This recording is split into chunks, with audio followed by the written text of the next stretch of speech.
Hello and welcome to scrapbookingstation.com. In this video we're going to create some over-the-top gift tags. And so these are great if you want to save them and store them, or actually if you want to build them right onto your package. And in this video we're using the same technique with some nested framelits, some paper cording, and we create our own paper ribbon. So we're going to be working with the penguins, but I'm going to show you some photos of my country bear as well. So anyway, I'm going to put the camera over my shoulder and we'll get started. Okay, let's take a look at all the elements and tools you're going to need for this first gift tag. And the first is a nested die cut. And so I'm going to use labels framelits from Stampin' Up, so I've got a whole bunch of sizes to use. But any sort of nesting die cut would work. And I've got some pictures at the end where I've used a different stamp set and different framelits. But that's for your focal point. And then the other thing, we're going to focus on paper ribbon, stamp paper ribbon. And so you're going to want a thin piece of paper. Now printer paper would work, printer weight paper. But this is dunnage that I get with my packages. So I've got this and I actually ironed it to take out the majority of the creases. So we're going to use that. If you've got a wheel, that would be great. That'll make things go a lot faster, but depending on your stamp set, you might have some little images that you could also stamp back and forth on your ribbons to do it that way. But you're going to want a large stamp for your focal, and then some coordinating for other elements, and then of course a salutation. And so then you decide. These are penguins, and I've got candy canes in here, so the color choices was pretty simple for me. I'm going to go with the natural white, black, and then my cherry cobbler. And so then you're going to want inks as well. And if you're going to do any embossing, go ahead and get your embossing papers out also. Okay, we're going to start with the paper ribbons and then move on to the focal point. Okay, let's start by taking our dunnage paper. Now I went ahead and ironed this only because it came up all crinkly. Usually when I get my dunnage I try and flatten it out and store it that way, but this was actually sitting in the shipping carton. So now you've got your wheel and your handle, and you just want to run it a couple times on your scratch paper until you've got the rubber inked up really nice. And then you just get a straight edge and start off of your paper and roll nice and steady. And then you just move it a little bit and you go again. And you just want to make some extras because they don't all turn out perfect. And then once you have enough rows, and like I said, make some extras. Then you want to slice them into strips, because what we're going to do next is stamp the back side. So let me get this out of the way. And what I'm going to want to do is put Happy Holidays and maybe some of these little guys on there. My Happy Holidays is going to be my coordinating ink color, which is going to be my cherry cobbler. Now it's easier to actually move your paper than it is to rotate your stamp, or some combination of that. So,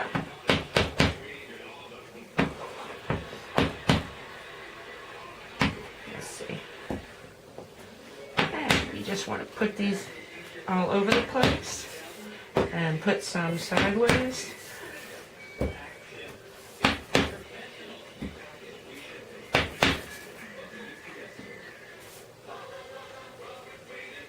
I just highlight it on there.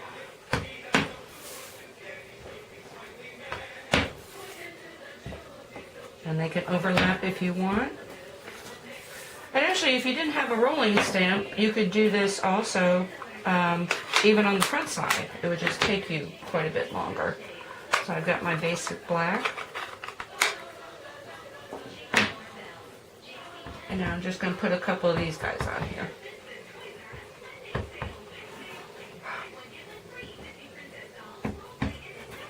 Actually, this guy needs some more eggs, so I am going to do that after I go offline and finish the rest of mine. Although, I don't know, I kind of like a little bit of shadow.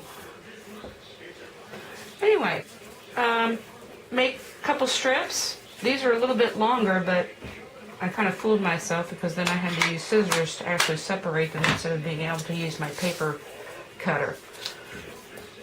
Anyway, we have those and we're going to save those, and now we're going to work on the focal point. So grab your framelits and your big shot.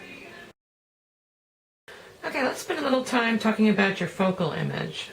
So I'm going to use this stamp, and I've got my nested framelits, and so now I'm going to decide what size to use. And if I look at my first little guy, that just does make it, but I will be nipping off corners, so I'm going to hold on to that because that's going to be useful. The next size up is pretty much perfect. And so once I stamp the image on my cardstock, this is what I'm going to use to cut it out. Now if you've got a big Z die where you cannot see your stamped image, you want to do your die cut first and then stamp in the center. Now how I decide on the size of my cardstock to begin with is I've got my last frame that I'm going to use as the largest frame and also the largest mat. And so this is the size that I'm going to want to have all my cardstock for all my die cuts. So I'm going to use a 5.5 by 4 1/4. And once again, in this case, I'm going to be able to see my stamped image. So I went ahead and stamped it, embossed it, and then colored in the joy. And then what you're going to want to do is go ahead and run that through on your cardstock and go ahead and cut it out. And you always want to do two, and I'll show you why. Because elements from this are going to be used on this card. And then you can take coordinating color, and with your largest framelit, you go ahead and run it through. You always want to center the image, because now I've got a mat for this card, or a frame for that card, or that tag, and I've got my mat for this tag. And then lastly, I'm going to take the one that just did fit over my image, and I am going to cut one more frame centered. Now, I'm not using the inside for these gift tags, but this is going to go like so. Okay, and that's why you gave yourself plenty of space on even the smallest one, so that when you start to layer, you've got a little room to manipulate. And now when you start putting these together, you're going to see that they're not probably going to line up exactly, so you want to trim those edges off so they do not show. And let me just show you what I'm talking about.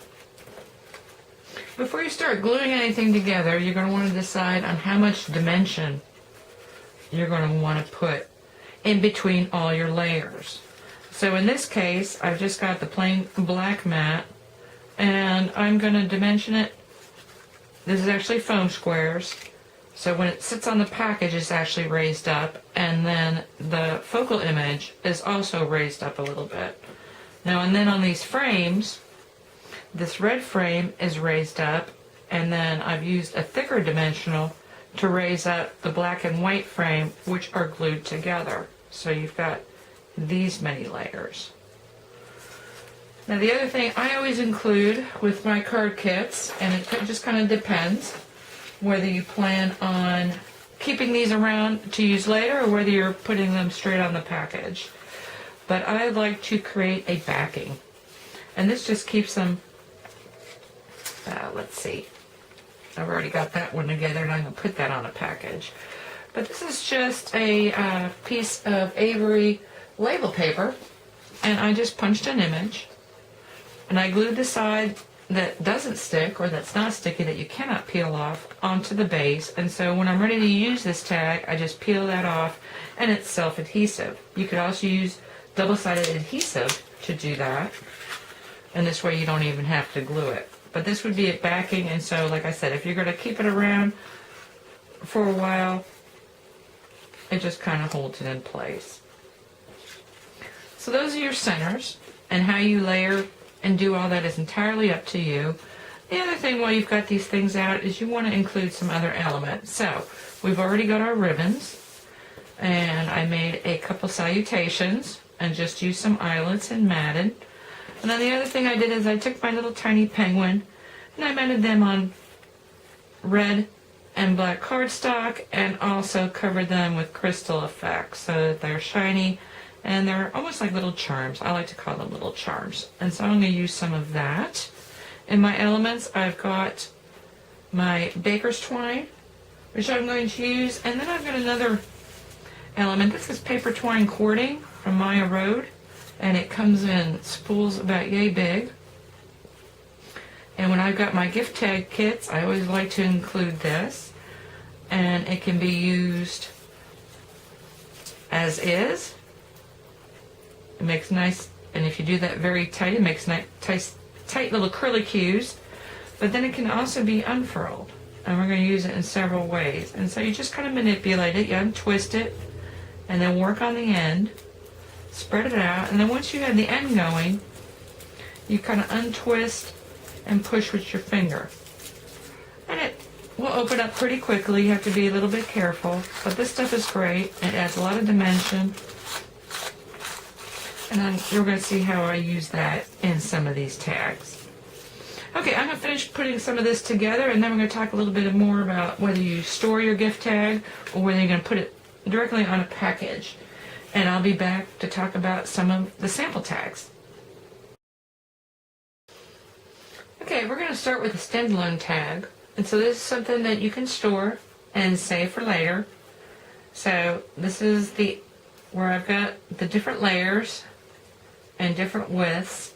And if you've got dimensionals, you can stack dimensionals on top of each other.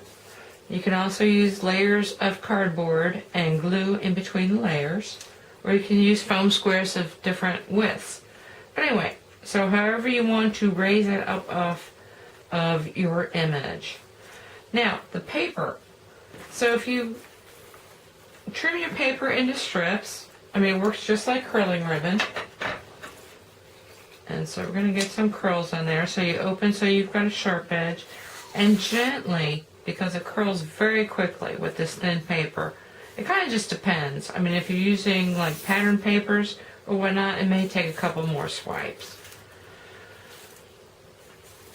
But it's pretty manipulative, and then you've got your little curls that you can have come off of here. And of course, you always want to do something with your edges rather than leave them square.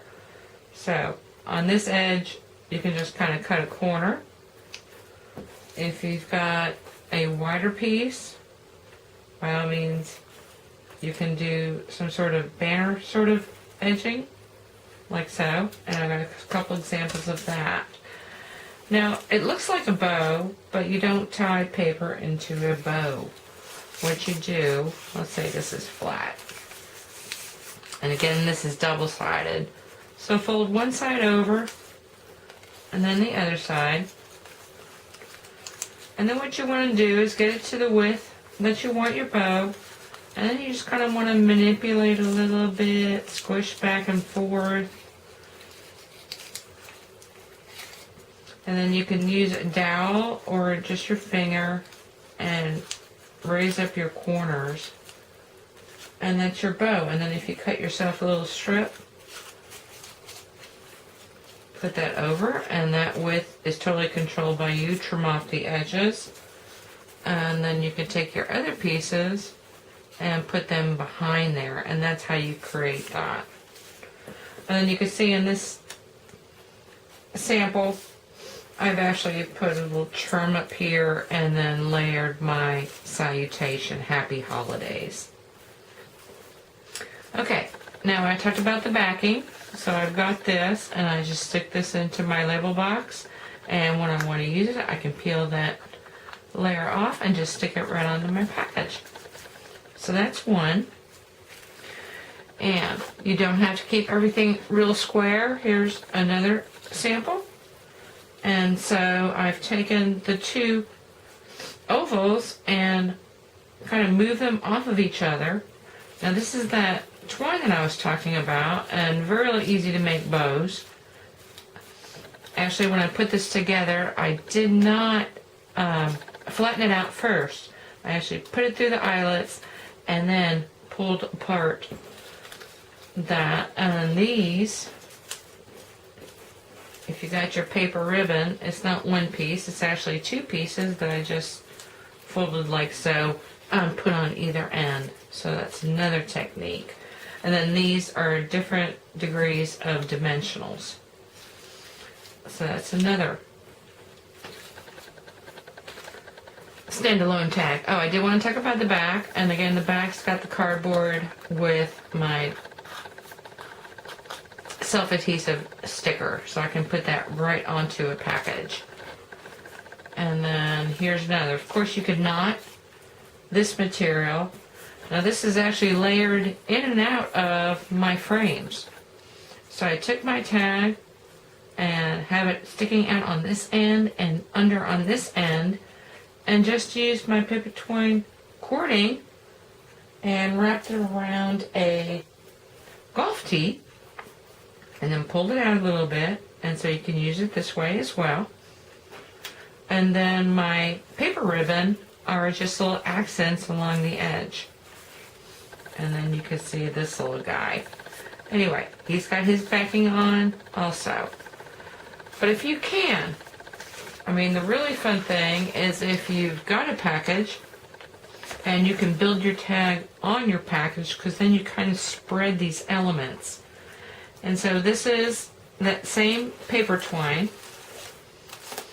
and it's been unfolded and then twisted, just using my thumb as a measurement. And I think it looks like those little mint candies. Now here's a knot in the paper. Now a knot in the paper, let me see if I've got another. Okay, what you want to do, if you knot the paper, you don't want to try and do it at full width, because if you take it at full width and try and tie it, you're going to run into trouble. So you want to kind of just back and forth crease it, and then when you want your knot, I mean, you do need to be gentle.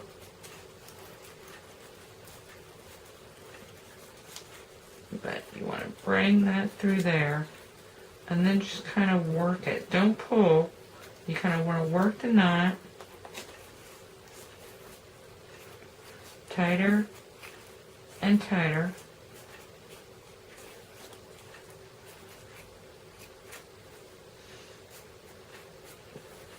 And then when you've got the knot looking like you want to, just unwrap your edges. And the great thing about this thin paper is really you can be pretty aggressive as far as creasing and smashing to put this paper exactly where you want it. And so I'm going to open that up as well.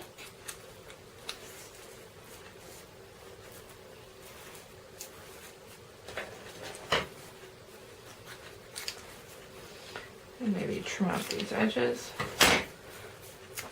Oh, don't do that. Anyway, pull that and you've got this really nice knotted bow. So you glue those on, and the other thing you can do if you're starting on a package is you can of course stamp around it, and I've got another example of that as well. Okay, and that's kind of it for the elements that I've made. But of course, when you've got this paper ribbon and you're building on a package, here's the other thing you can do. Now this element, you know, I didn't make it. I make it because I've already got the embossing patterns out and all. But of course, you can always use your paper ribbon as ribbon on a package. Now this doesn't go all the way around. It just goes on the surface where you can see it. But here's another bow, a nice treatment. And then the other thing I do is I've got a tub. And so all these will go in here to save for when I need them. And then the other thing I'll do is anything that I've got left over will go in here as well. And let me see if I've done anything else. Got a couple other things. Now the same way I made those candy pieces, I just tied these two in a knot together, and these are just looped around in the back. And so that's another tag I could throw into my bucket. And then the other thing is you can make a spray. So slice this in just thinner strips and then wrap it. Of course you can weave it. Now this is a smaller circle, so I used my baker's twine. But if you had a larger hole punch, you could actually thread your paper through. And I have an example of that. Anyway, that's what I have for this penguins. But I did want to show you using other framelits. Now this is a another nestable, but this is a circle. And this is from Spellbinders. And I used my country bear. And let me just show you a couple of those tags. But all the same elements. So I've got my paper twine and I've made my paper ribbon. And so I've got a square within circles there, and you can see where I've got this, and I've got the spray. And then here I've used a crimper, but you could fold back and forth as well. So it doesn't have to be exactly the same die cut. And then here's another example where I've got my bear with the twine and my double-sided printed papers. And then here's another one where I've got the bow like so. Anyway, I will have photographs of all this, and then after that I will talk to you a little bit about my Etsy shop and what will be available over the course of the year, because I think it's a really great idea to make a couple of these every once in a while and store them in your bucket. And like I said, I'll be back in a second.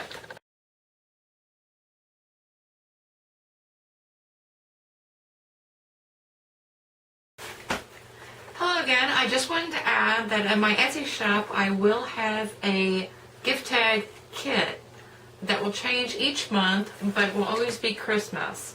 So if you don't like to be in that mass production mode, you can get one of those each month. Like I said, check back. I think I'm going to start with my country bears in January, but then you'll see the penguins and some other designs as well. So anyway, keep watching, and of course I will have, based on the holidays, Valentine's Day and birthdays, some other options for you also. So thank you for watching and have fun.